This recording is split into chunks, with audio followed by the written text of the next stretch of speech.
Welcome back to Math Lesson Videos. For this video, our source is,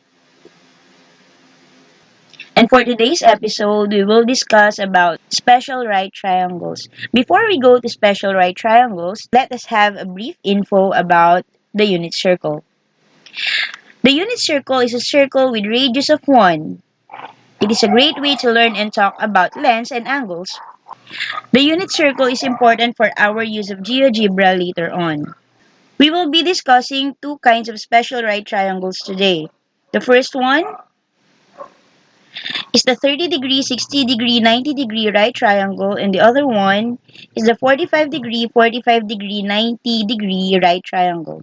First up, let us have the 45 degree, 45 degree, 90 degree right triangle.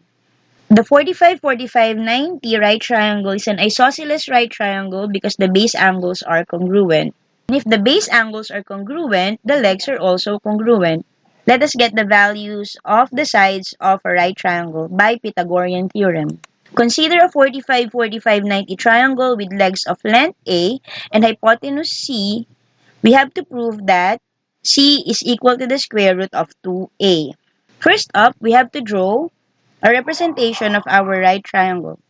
Okay, consider a 45, 45, 90 right triangle with legs of length A and hypotenuse C. We have to prove that the hypotenuse is square root of 2 times the length of the legs. The Pythagorean theorem says that C is equal to the square root of A squared plus B squared, where in this figure, B is also equal to A.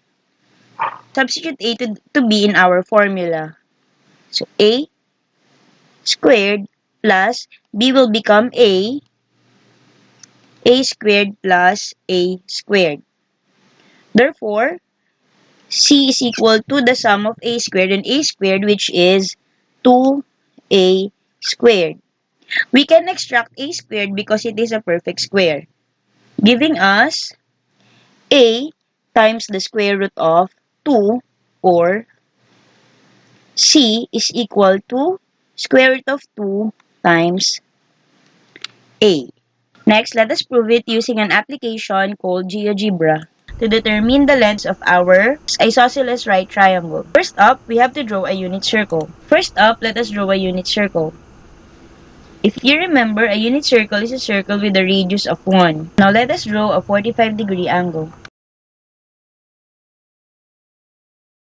Now that we have drawn a 45 degree angle in our unit circle, we will also see that the length of this segment is also 1 because both of AC and AB are radii of this unit circle. Now let us draw a line perpendicular to point C to segment AB to create a 90 degree angle. Now we see that the intersection of this perpendicular line to AB is equal to 90 degrees. So let us draw a segment to mark the line perpendicular to AB. Now we will see that the angle formed by the perpendicular line from C to AB is a right angle. And with this, we are able to create an isosceles right triangle whose hypotenuse is equal to 1. Now let us see the length of the legs. The length of our 45, 45, 90 right triangle are here. From the solution that we got from GeoGebra, we were able to see that when the hypotenuse is equal to 1, the length of the legs is equal to...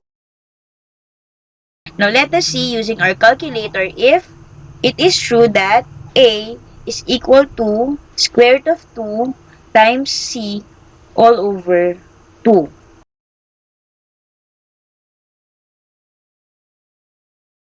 Here we are able to see that it is true that the length of the legs of an isosceles right triangle is equal to 1/2 times square root of 2 of its hypotenuse.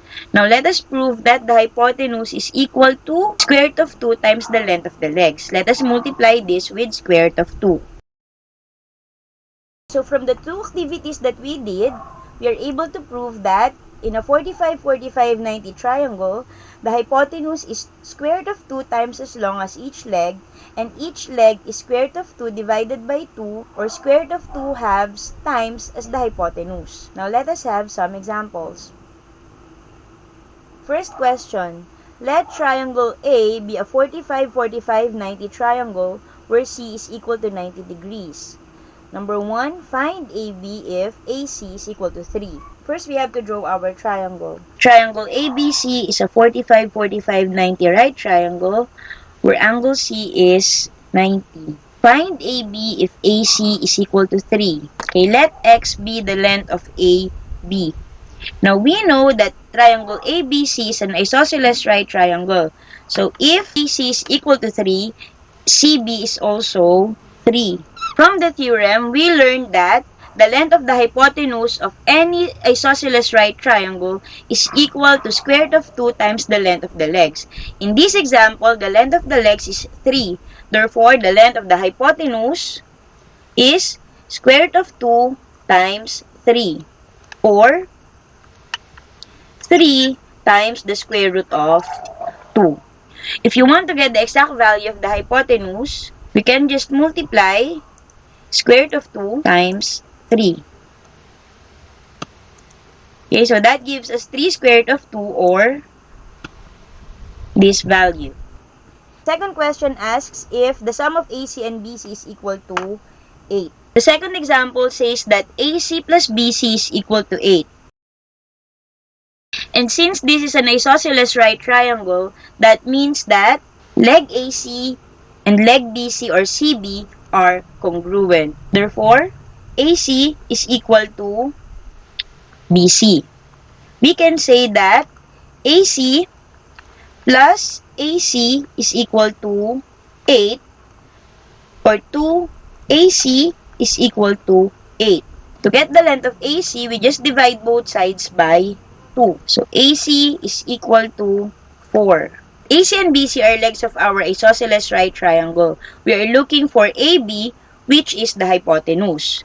And, again, from the theorem, we know that the length of the hypotenuse is equal to square root of 2 times the length of the leg. In this example, the length of our leg is 4. Therefore, the hypotenuse is equal to square root of 2 times 4, or 4 times the square root of 2. To get the exact value, we can use our calculator. Let us now have the third question. How long is the diagonal of a square if its side is 9 units? First, we draw our square. And we know that in a square, all sides are congruent. Okay, so each side is 9 units. When we draw a diagonal in our square, we are creating two isosceles right triangles when the length of the leg is 9 units. How are we going to get the length of the diagonal? So from this, or the value of A is 9. So to get the diagonal, which is the hypotenuse of the isosceles right triangle, we again use the theorem where C is equal to square root of 2 times the length of the leg. And in this case, the length of the leg is 9. So the hypotenuse is square root of 2 times 9, or simply 9 times the square root of 2. Again, to get the exact value, we can multiply square root of 2 times 9. So here's the exact value of 9 square root of 2. Now let us move to our last question for this lesson. Find the length of the legs of an isosceles right triangle if the hypotenuse is 10 units. Our question in the last example asks for the length of the legs of an isosceles right triangle given that the hypotenuse is 10 units. So we are looking for the length of the legs. If you haven't memorized the formula to get A, you can derive from the formula of C. C is equal to the square root of 2A. So to get the value of A, we just divide both sides by square root of 2. Giving us A is equal to C divided by the square root of 2. To rationalize the denominator, we multiply both sides by square root of 2. Therefore, A is equal to square root of 2 times C divided by 2. Substitute the given values.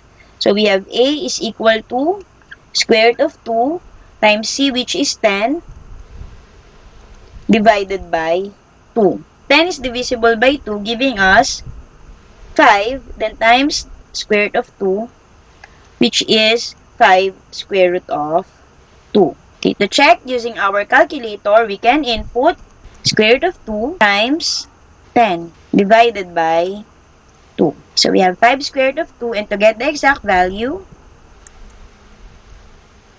okay, that's it for our isosceles special right triangle. So, from our lesson, we learned that in a 45 degree, 45 degree, 90 degree right triangle, the hypotenuse is square root of 2 times as long as each leg. And the leg is 1/2 times square root of 2 times the hypotenuse. Thank you, keep safe and stay healthy. See you on the next video.